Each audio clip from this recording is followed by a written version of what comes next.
Olá, pessoal. Sejam bem-vindos para a nossa aula de História.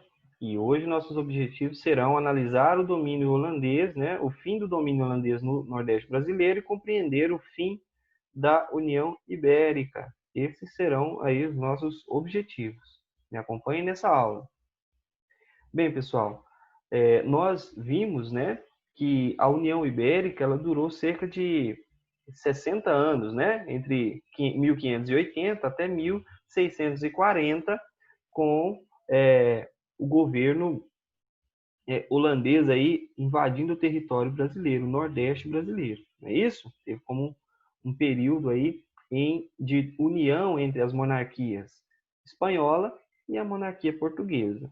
E seu fim foi marcado aí pela retomada do poder de Portugal pelo rei Dom João IV. Então, para retomar o governo, o poder de suas colônias, o rei criou um órgão muito importante chamado Conselho Ultramarino, em 1642. E esse órgão, Conselho Ultramarino, ele tinha a função de aplicar as leis, as normas criadas pelo rei, fiscalizar as colônias e também reunir informações sobre a cobrança de impostos, a arrecadação e também defender o território e criar condições de povoamento. Bem, Portugal, além da colônia portuguesa, ele tinha também colônias na Índia, na Guiné, né? As ilhas de São Tomé e Cabo Verde também eram domínios de Portugal. Então, nós temos aí uma retomada do governo português e suas colônias, né? Com o fim da União Ibérica e o fim do domínio holandês também no Nordeste. Então, com o fim do governo de Maurício de Nassau, os administradores da Companhia das Índias começaram a cobrar altos impostos e juros altos sobre os empréstimos concedidos aos senhores de engenho do Nordeste. Então, com a queda do preço do açúcar, a situação ainda se tornou pior. Então, essas cobranças de impostos, a cobrança de juros da Companhia das Índias em relação aos senhores de engenho do Nordeste acabou gerando uma situação de desgaste, não é? Agravado pela queda do preço do açúcar. Então, iniciou-se no Nordeste uns conflitos com o objetivo de expulsar os holandeses. E esses conflitos ficaram conhecidos como Batalhas dos Guararapes, que aconteceu entre 1648 e 1649.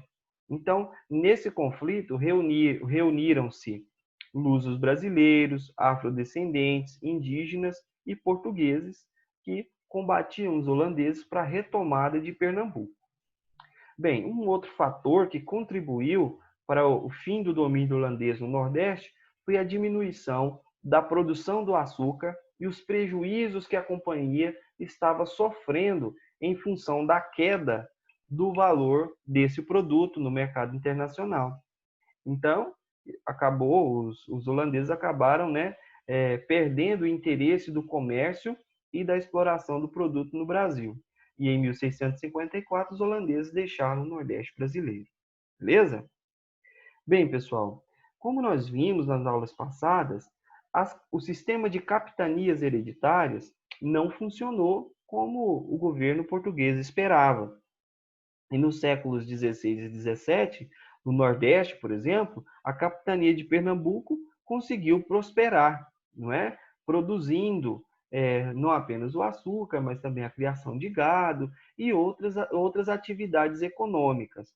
Porém, na capitania de São Vicente, a situação era outra. E a crise do valor do preço do açúcar afetou a economia da capitania de São Vicente. Então, a população empobrecida buscou solucionar os problemas, né, com a pobreza, iniciando expedições para o interior do território brasileiro. Essas expedições ficaram conhecidas como bandeiras, que tinham por objetivo alcançar riquezas, ouro, prata, pedras preciosas, e algumas expedições eram destinadas à captura de populações nativas para fazê-los de escravos. Bem, Quem é que fazia parte dessas bandeiras? Os chamados mamelucos, que eram mestiços de europeus com indígenas, mas participavam também indígenas livres e também cativos, ou seja, escravos. Eles usavam várias formas de arma, né? As armas de fogo, as facas, arcos e flechas, e tinham vestimentas rústicas. Alguns andavam seminus, com sandálias, alguns andavam descalços, né? Com chapéus de abas largas, né? Que é uma vestimenta típica, e também o colete de couro para proteger dos ataques indígenas. Bem, pessoal, nós temos aí pelo menos duas formas diferentes de bandeiras, né? Temos as bandeiras de pré-ação e as bandeiras de prospecção. As bandeiras de pré-ação, elas eram o resultado de alianças, né, com as populações nativas. Então, os bandeirantes, eles combatiam os inimigos dessas aldeias para transformá-los em escravos, em cativos. Então, o objetivo dessas bandeiras de pré-ação eram capturar indígenas. Mas, com o passar do tempo, eles passaram a atacar as próprias aldeias aliadas, né? Então, essas expedições eram expedições particulares para o interior do território, composta aí por centenas de pessoas.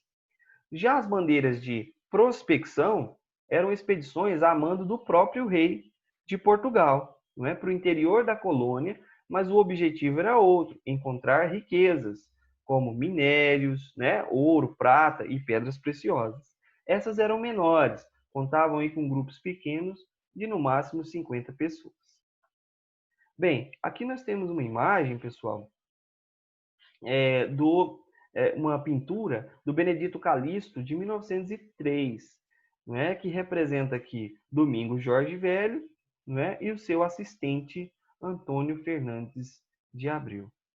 Bem, pessoal, essa imagem nos permite fazer uma série de perguntas, de questionamentos sobre as bandeiras e os bandeirantes, a começar pela aparência do personagem. Bem, pessoal, o Domingos Jorge Velho, né, ele aparece na imagem como um europeu de pele branca. E essa representação faz parte de um ideário racista da elite da época, que excluía os mestiços ou negros como heróis da nossa história. Podemos observar também que o Domingos olha para o observador da tela, para você e para mim, como um herói, uma figura orgulhosa e grandiosa, imponente. Também, ele veste roupas usadas geralmente em festas religiosas. E esse traje, né, um traje usado geralmente em festividades. A faca na cintura é muito fina. Vocês conseguem perceber? Então, ela era inadequada, inapropriada para cortar a vegetação, já que as expedições para o interior do continente exigiam um aparato, né, ferramentas, armas adequadas. A vegetação atrás dos homens fazem parte do, do quilombo, né, faz uma referência do quilombo dos Palmares, porque o Domingos Jorge Velho liderou a expedição que colocou fim ao quilombo dos Palmares, né, que destruiu o quilombo dos Palmares. E o Antônio Fernandes, que é o assistente dele, representa o próprio rosto do pintor, não é? O pintor, o Benedito Calixto, colocou seu próprio rosto na pintura, fazendo referência aí ao Antônio Fernandes de Abreu, ok? O rosto representado, portanto, aí é o do próprio pintor. E por fim, a arma, né, que se chama aí arcabuz, também era usado o arco e flecha, mas eles usavam sim armas de fogo. Então vejam, essa pintura ela foi construída com o objetivo de exaltar os bandeirantes, mas construir uma imagem racista, antiga, afastada dos mestiços e também dos negros que participaram da história do Brasil. Então, vejam como essa imagem é interessante. Ok? Bem, pessoal, vamos agora a uma atividade lá na página 297.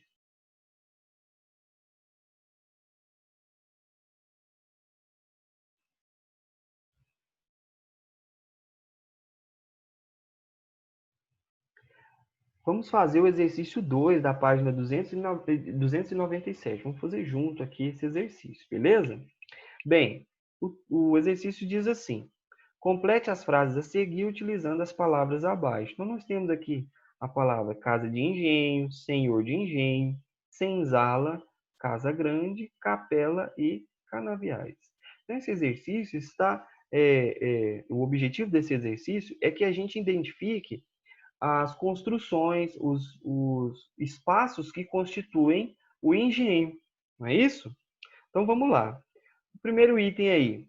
O era o dono da propriedade e a era sua moradia e de sua família. Então, aqui nós vamos colocar o senhor de engenho, não é isso? Nós vamos colocar aqui na imagem a palavra senhor de engenho, aqui nesse primeiro item. E aqui, logo abaixo, nós vamos colocar casa grande, ok? Casa grande aí.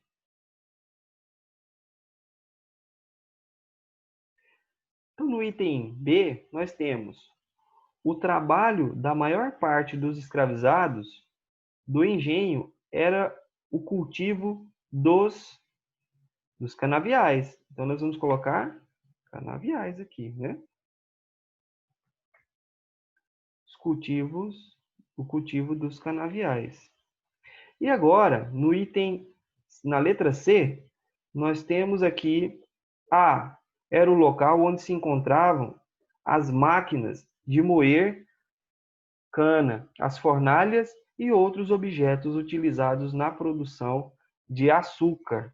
Então, no item C, nós vamos colocar casa de engenho, ok?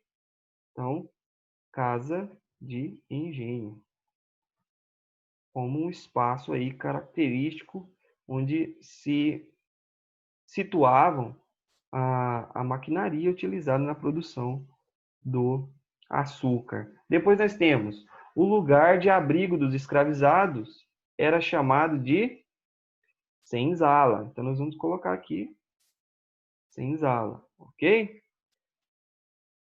E na letra E nós temos na capela, não é isso?